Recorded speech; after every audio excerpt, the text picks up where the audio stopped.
Welcome to Sleepy Stories, the place where stories aren't meant to be finished. I'm Arthur, and tonight I'll be reading you a relaxing, sleepy story written by Pumby. Tonight we journey to ancient Greece, where even the mightiest of heroes must rest. This is the tale of Hercules, during one particularly peaceful evening in the royal stables. So settle into your most comfortable position, let your breathing slow and deepen, and allow yourself to drift into this gentle world where strength gives way to serenity. The golden hour had arrived in the kingdom of Tiryns, painting the marble columns of the palace in warm, amber light. Hercules stood at the entrance to the royal stables, his massive frame silhouetted against the dying sun. For once there were no labours to complete, no monsters to slay, no impossible tasks demanding his legendary strength.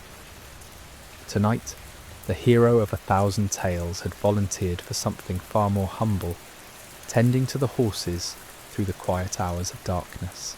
The stable master had fallen ill with a fever, and Queen Megara had been searching for someone trustworthy to watch over her prized Arabian steeds.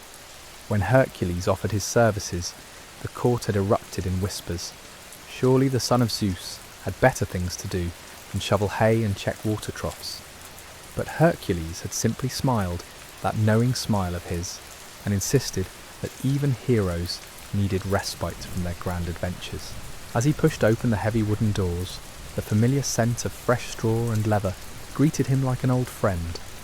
The stable stretched before him in peaceful shadows, broken only by the soft golden glow of oil lamps hanging from iron hooks along the walls. 12 magnificent horses occupied the spacious stalls, each one a masterpiece of breeding and care.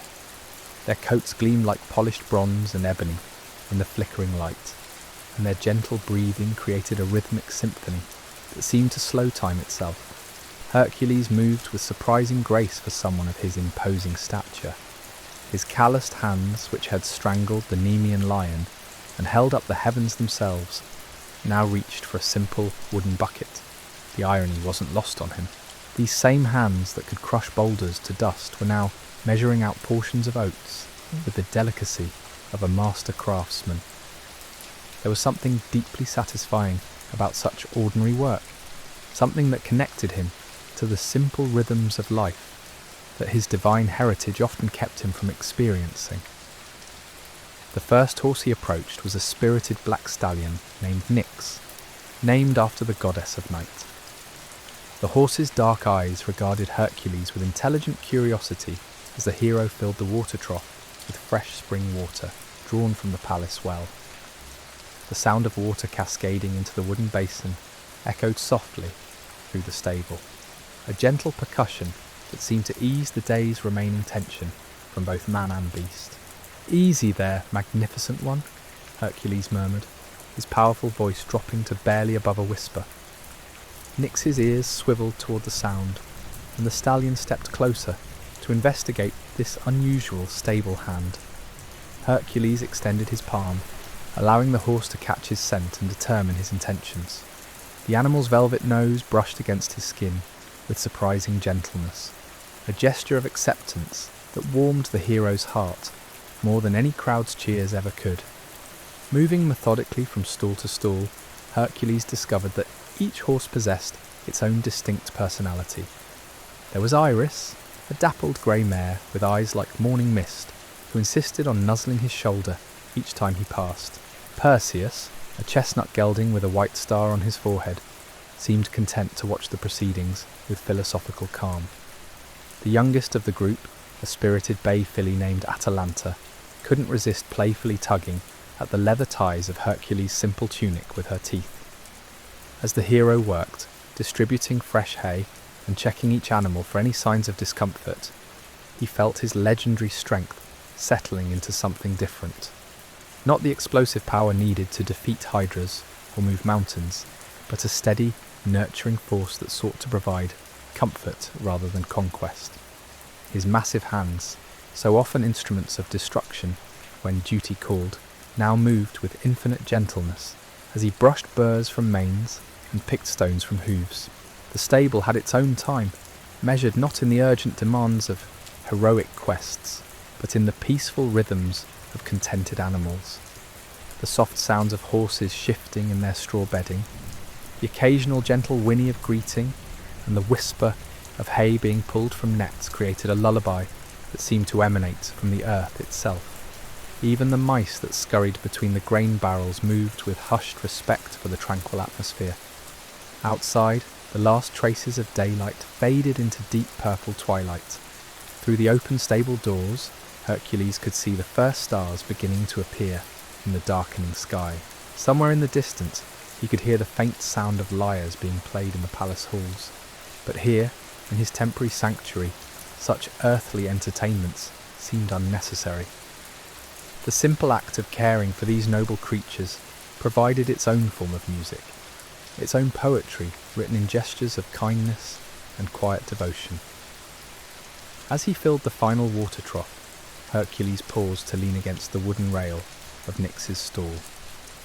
The stallion approached and rested his great head against the hero's chest, a gesture of trust that spoke more eloquently than any oracle's prophecy. Here in this moment, Hercules wasn't the son of Zeus, wasn't the hero of impossible labours, wasn't the subject of countless songs and stories. He was simply a man finding peace in honest work, discovering that sometimes the greatest strength lay not in what you could conquer, but in what you could nurture. The oil lamps cast dancing shadows on the stable walls, creating an ever-changing tapestry of light and darkness that seemed to breathe with the rhythm of sleeping horses. Hercules settled onto a pile of fresh straw near the centre of the stable, positioning himself where he could keep watch over all his temporary charges. From this vantage point, he could see each stall clearly, could hear the slightest change in any animal's breathing or movement. The night deepened around them, wrapping the stable in a cocoon of peaceful darkness, broken only by the warm pools of lamplight.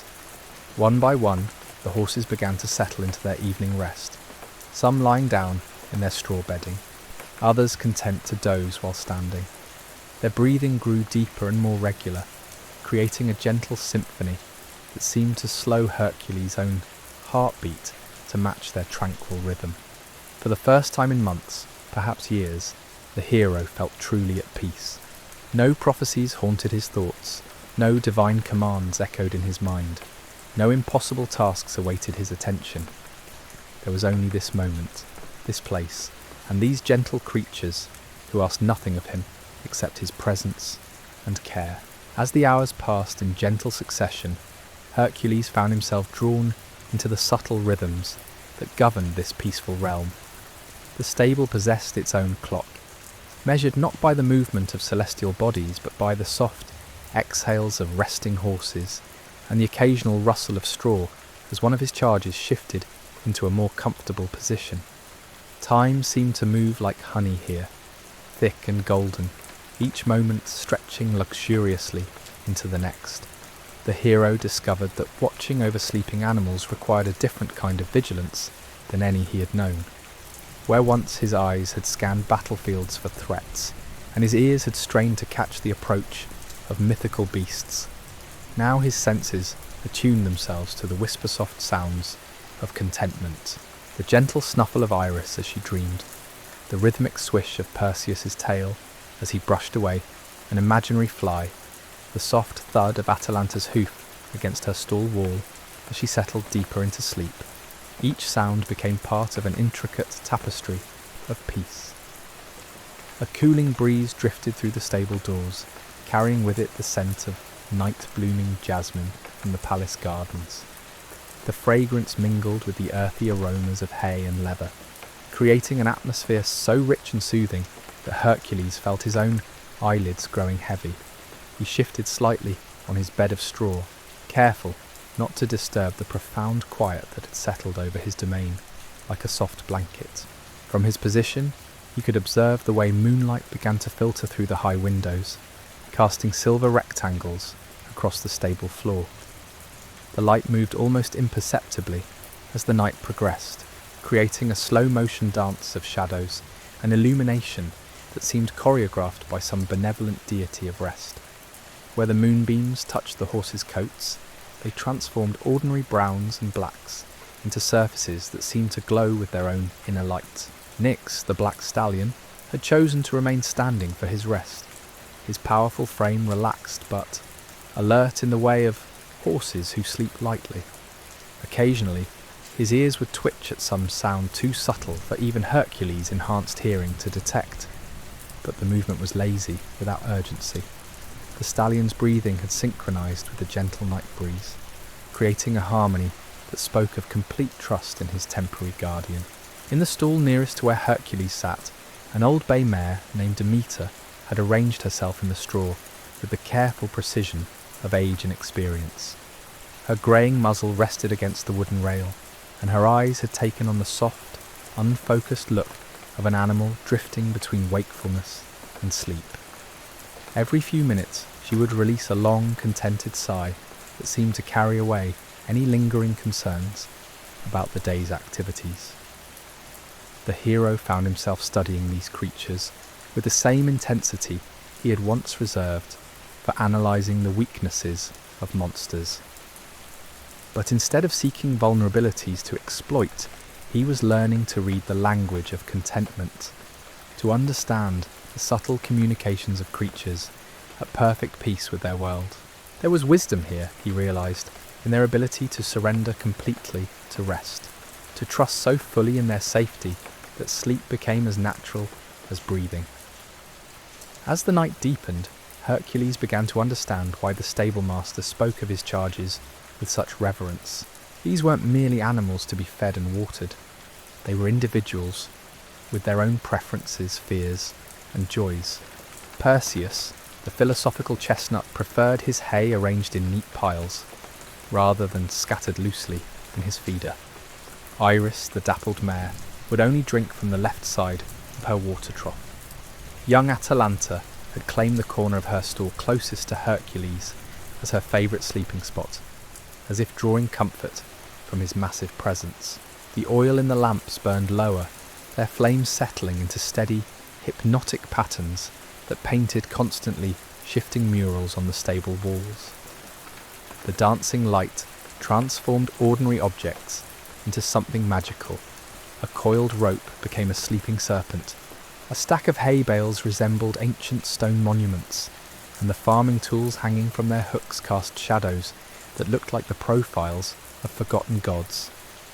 Hercules allowed his eyes to drift closed for brief moments, not sleeping, but simply resting them, while his other senses maintained their gentle vigil. In these intervals of darkness, the stable's night symphony became even more pronounced. He could hear the soft whisper of air moving through equine nostrils, the occasional creak of wood as the building settled, and somewhere in the distance, the haunting call of a night bird whose song seemed designed specifically for lulling the world to sleep. When he opened his eyes again, he noticed that several of the horses had shifted positions, rearranging themselves with the fluid grace of creatures who understood that comfort was an art form. Demeter had lowered her great head until it nearly touched the straw, while Nyx had finally allowed himself to rest one rear hoof, the ultimate sign of trust and relaxation in a horse.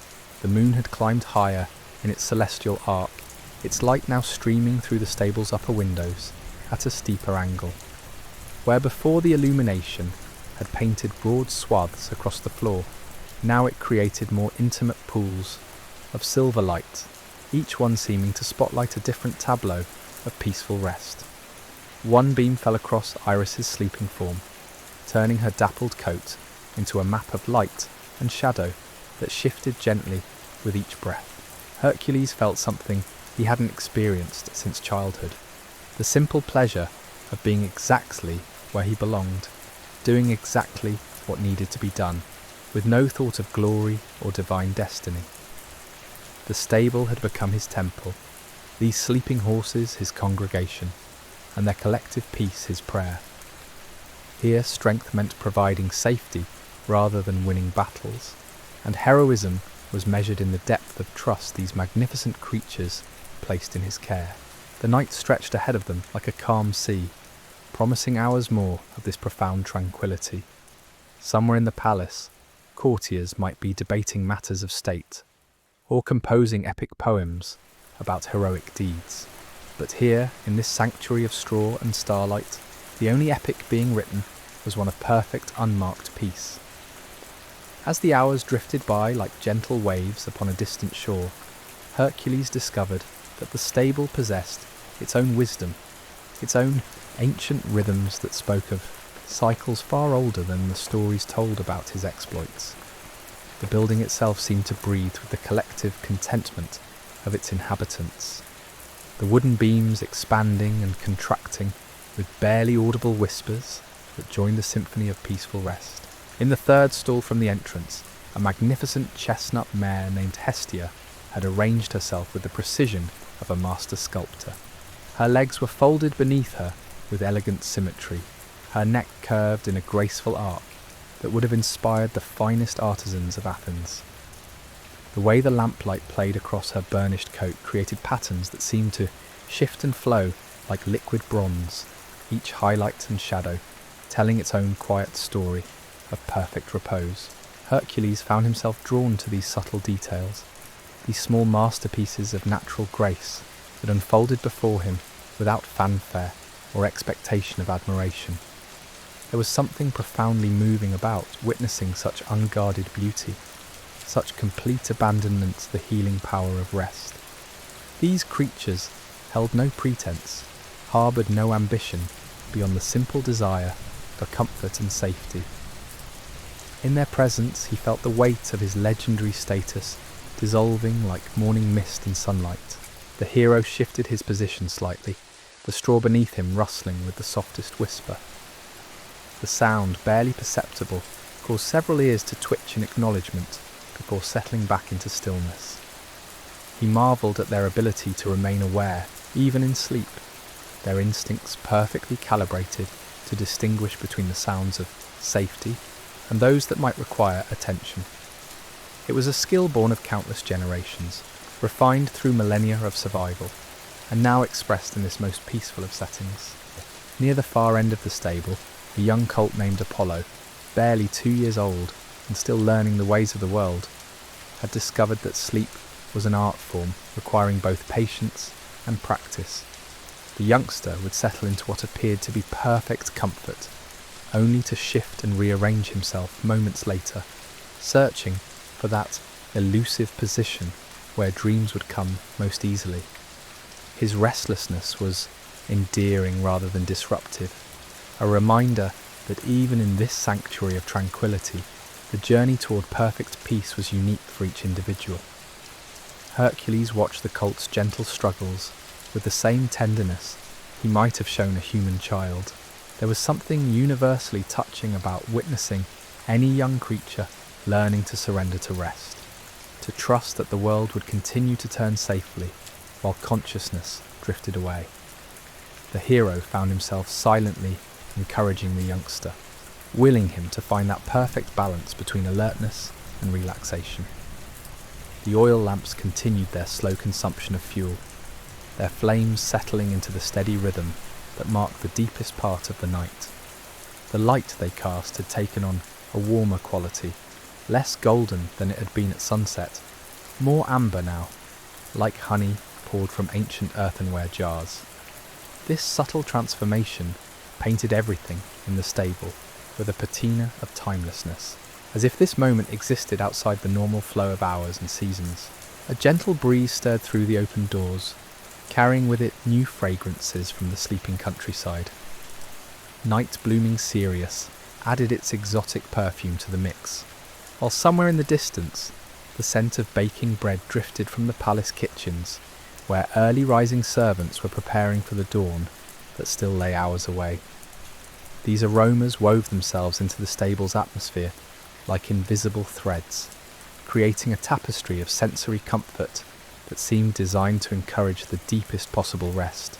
In the stall closest to where Hercules maintained his vigil, an elderly stallion named Kronos had achieved what could only be described as the perfect expression of equine contentment. His massive frame, scarred from years of noble service in the Queen's Guard, had settled into the straw with the finality of absolute trust. His breathing had become so deep and regular that it seemed to establish a metronome for the entire stable, a baseline rhythm that helped synchronize the rest patterns of his younger companions. Hercules studied this patriarch of the herd with something approaching reverence. Here was a warrior like himself, a creature who had known the weight of responsibility and the demands of duty. Yet Kronos had learned something that the hero was only beginning to understand, that true strength sometimes meant knowing when to lay down one's burdens, when to allow others to stand watch while one's own guard was lowered in complete trust.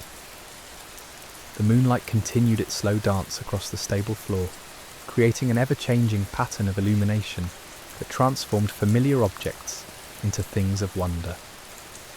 A leather bridle hanging from its hook became a constellation of silver studs and brass fittings. A wooden bucket, empty now, but still carrying the memory of fresh water, caught the light in its curved interior and held it like a pool of liquid mercury.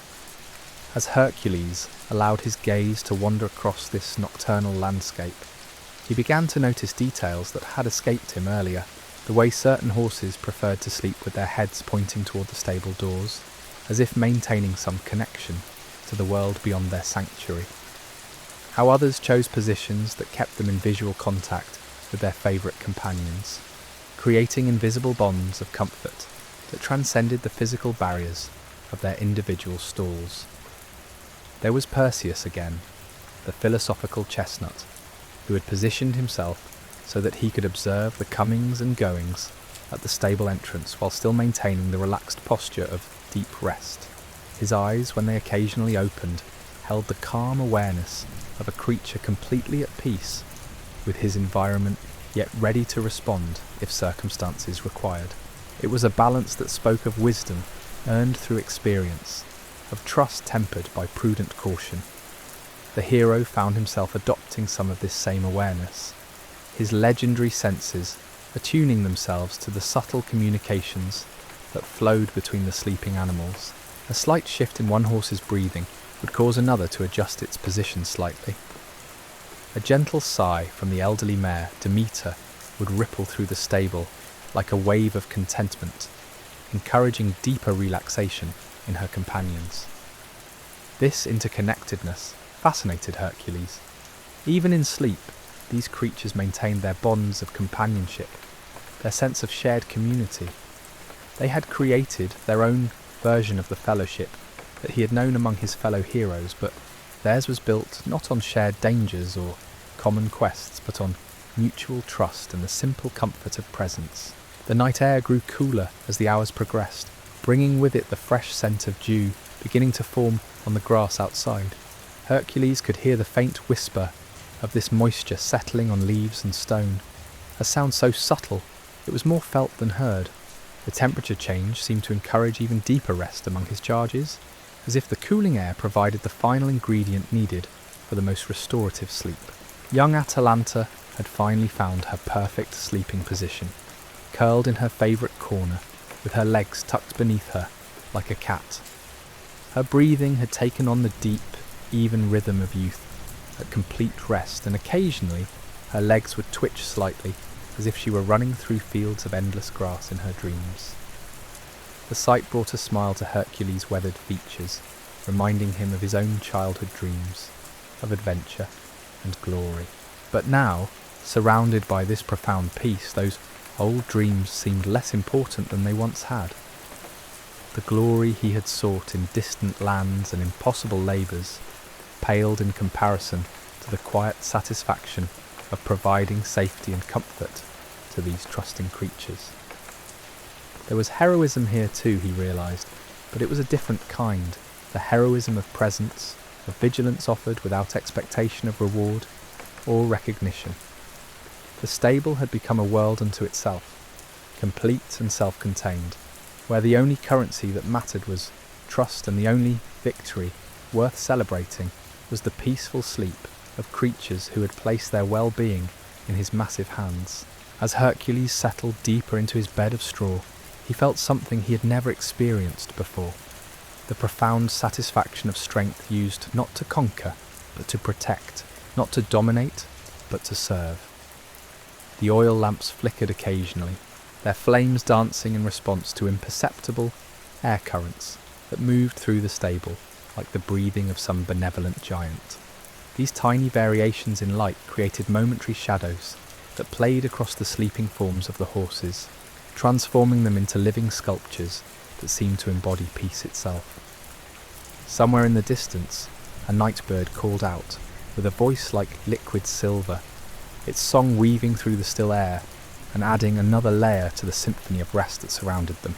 The call was answered by another bird, then another, until a gentle conversation of musical notes drifted across the sleeping countryside, a lullaby sung by creatures who understood the sacred nature of the hours between sunset and dawn. Hercules closed his eyes and allowed this natural music to wash over him, feeling his own breathing begin to synchronize with the collective rhythm of the stable. For the first time in countless years, the hero of 1,000 tales felt himself truly beginning to rest. Not the shallow sleep of exhaustion between labours, but the deep, healing rest that comes only when one is exactly where one belongs, doing exactly what one was meant to do. The night stretched ahead of them, pregnant with possibility and rich with the promise of dreams yet to come. In this sanctuary of straw and starlight, time moved at the pace of contentment, measured not in the urgent demands of destiny, but in the gentle cadence of peaceful hearts beating in perfect harmony with the eternal rhythms of rest. As the deepest part of the night embraced the stable, Hercules discovered that rest had its own geography, mapped not in miles but in the subtle territories of comfort that each creature claimed as their own. The elderly stallion Kronos had begun to dream, his powerful legs moving in slow rhythmic motions as if he were cantering through meadows that existed only in the realm of sleep. His gentle movements stirred the straw beneath him, with whispers so soft they seemed like secrets shared between the earth and sky.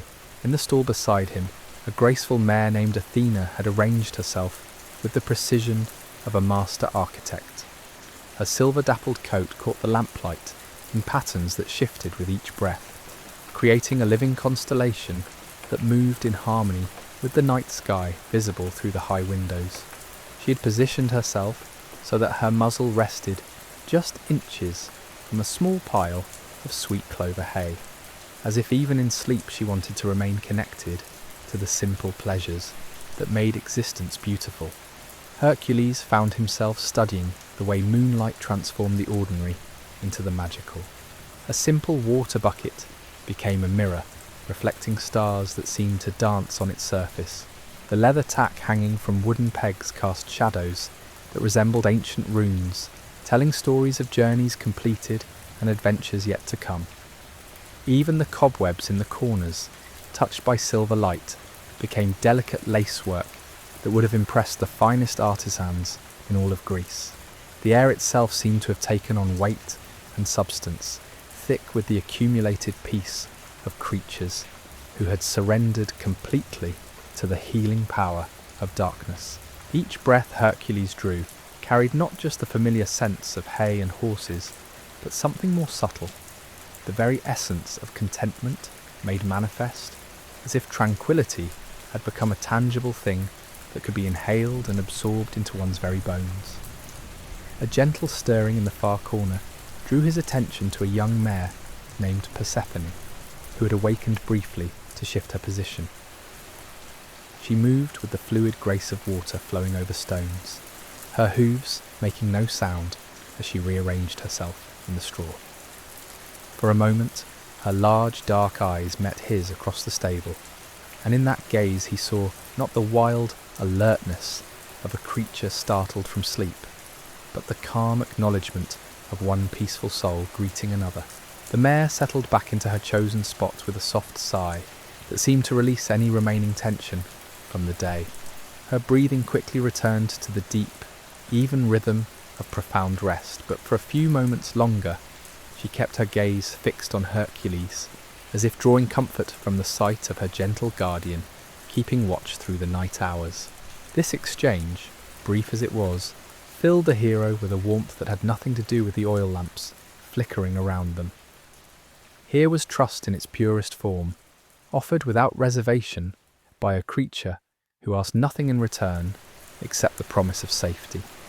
It was a gift more precious than any treasure he had ever claimed in his legendary quests, more valuable than the golden apples of the Hesperides or the girdle of the Amazon Queen.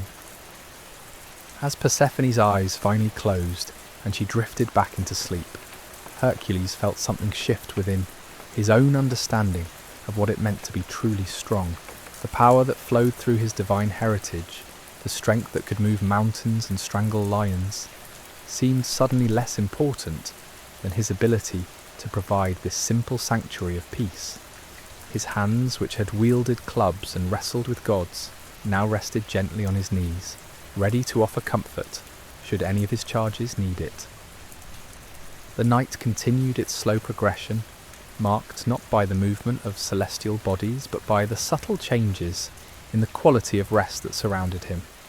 What had begun as the gentle settling of tired animals into sleep had deepened into something approaching the sacred. The stable had become a temple dedicated to the worship of peace itself, where the only prayers were the soft exhalations of dreaming horses, and the only hymns were the whispered conversations between straw and stone. In the third stall from the entrance, a magnificent bay stallion named Helios had achieved what could only be described as the perfect expression of equine dreams. His powerful frame remained completely still except for the occasional twitch of his ears, which moved as if he were listening to music that existed only in the realm of sleep. His breathing had become so deep and regular that it seemed to establish a baseline rhythm for the entire stable, a gentle metronome that helped synchronize the rest patterns of every creature present. Hercules found himself matching his own breathing to this natural rhythm, feeling his heart beat slow to accommodate the peaceful tempo that surrounded him. With each exhale, he felt the weight of his legendary burdens lifting slightly, as if the very act of witnessing such profound peace was washing away the accumulated stress of countless battles and impossible tasks. The oil lamps had burned lower now, their flames settling into steady patterns that painted the stable walls with constantly shifting murals of light and shadow. These dancing images transformed ordinary objects into things of wonder and beauty. A coiled rope became a sleeping serpent of gold and amber. A stack of hay bales resembled ancient monuments erected by forgotten civilizations. The farming tools hanging from their hooks cast shadows that looked like the silhouettes of benevolent spirits watching over the peaceful scene. As his eyes adjusted to the dimmer light, Hercules began to notice details that had escaped him earlier in the evening. The way certain horses had positioned themselves to maintain visual contact with their favourite companions, creating invisible bonds of comfort that transcended the physical barriers of their individual stalls. How others had chosen spots that kept them near the stable doors, maintaining some connection to the larger world, while still enjoying the security of their sanctuary. There was young Apollo again, the 2-year-old colt who had finally mastered the art of peaceful rest. His legs were folded beneath him with the grace of a dancer, his neck curved in a gentle arc that spoke of complete trust in his environment. Occasionally, his lips would move slightly, as if he were nursing in his dreams, returning to the earliest memories of comfort and safety. Hercules closed his eyes and allowed himself to sink deeper into the straw, his breathing finally synchronizing completely with the collective rhythm of his peaceful charges. The stable had taught him something that no oracle or divine vision ever could, that sometimes the greatest victories are won not through conquest, but through quiet presence. As the first hints of dawn began to touch the eastern horizon, the hero of countless legends discovered that his truest strength lay not in the battles he could win, but in the peace he could protect. In this sanctuary of straw and starlight, surrounded by creatures who trusted him completely, Hercules found the rest that had eluded him for so long. And as sleep finally claimed the mightiest of heroes, the stable continued its gentle vigil, breathing with the rhythm of dreams that would carry them all safely through until morning's golden light returned once more to the kingdom of Tyrrhens.